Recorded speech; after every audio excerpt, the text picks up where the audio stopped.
Why political rallies are now obsolete.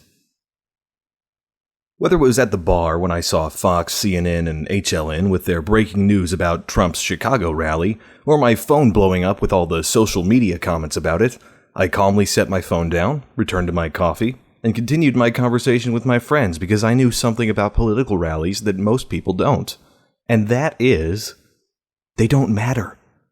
And so before we waste precious hours of our finite lives come Monday morning listening to the talking heads on talk radio or Fox News be aghast at the tyrannical behavior of leftist thugs, let the old captain put things in context for you. So you not only save yourself some blood pressure, but hours of your lives you can't be wasting on what amounts to nothing more than never-ending political soap operas. First, you need to understand that political rallies are very much like concerts. If you think about it, concerts are stupid. You spend your time and money to drive through rush hour-esque traffic, pay for parking, then, like cattle, shuffle into a euphemistically called auditorium, where the acoustics are so poor a tiny 1930s radio sounds better. Yes, you get to see your band, but the truth is, for a fraction of the cost and hassle, you could have just stayed home, fired up your MP3 player with your home stereo system, and enjoyed a much higher quality of music than what you'd hear at any concert. Political rallies are the same thing. You would have done a lot more had you stayed home, pinned off 3 letters to your congressman, donated what you would have paid in parking or gas to your candidate's campaign fund, or merely wrote a thoughtful piece to convince your Facebook friends to vote for your candidate.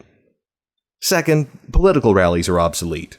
If this were the 1880s, sure, political rallies would have made sense. Your only form of media was newspapers, and a visual display of mass numbers of people may inspire or intimidate others to vote a certain way.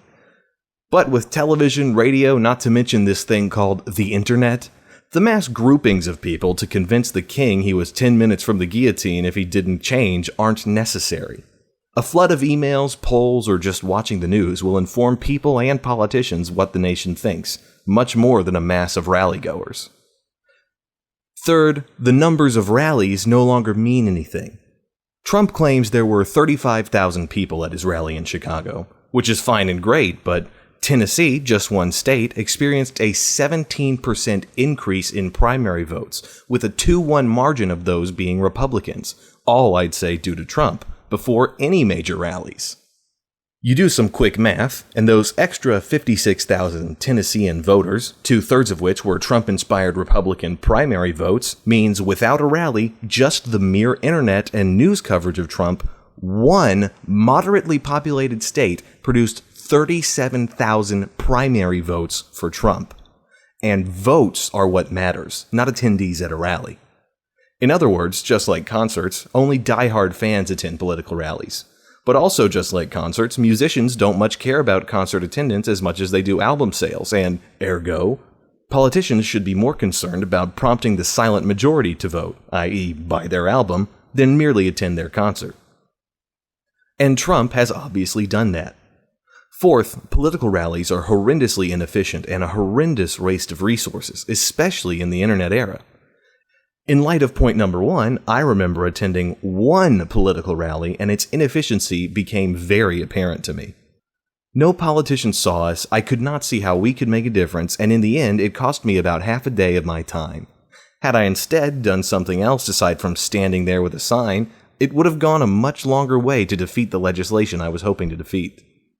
Now imagine you take that 4 hours and say $20 in gas and parking, and multiply that times the 35,000 Trump supporters at the Chicago rally.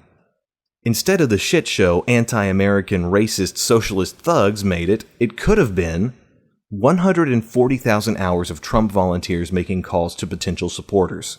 140,000 well-thought pieces written to newspapers, news shows, talk shows, and social media. 140,000 hours of people writing counterpieces against Cruz, Bernie, Hillary, or MoveOn.org. 140,000 hours of canvassing, postering, etc. $7,500,000 in donations. $20 in expenses those 35,000 could have donated instead. And if you prorate those human hours at a $15 an hour wage, that's $2.1 million these rally-goers could have worked and donated to his campaign anyway. And that's just Chicago. Of course, the old captain knows his SAEG, trademark, will never be fully realized, and to get political candidates to think with this laser-like level of precise logic, let alone hire asshole consulting as an advisory, is wishful thinking. But that doesn't mean we individuals have to make the same mistake twice. So don't waste your time this upcoming Monday listening to the talk shows analyzing something that truly doesn't matter. Spend the time instead defeating socialism in a manner that is useful, practical, and effective instead.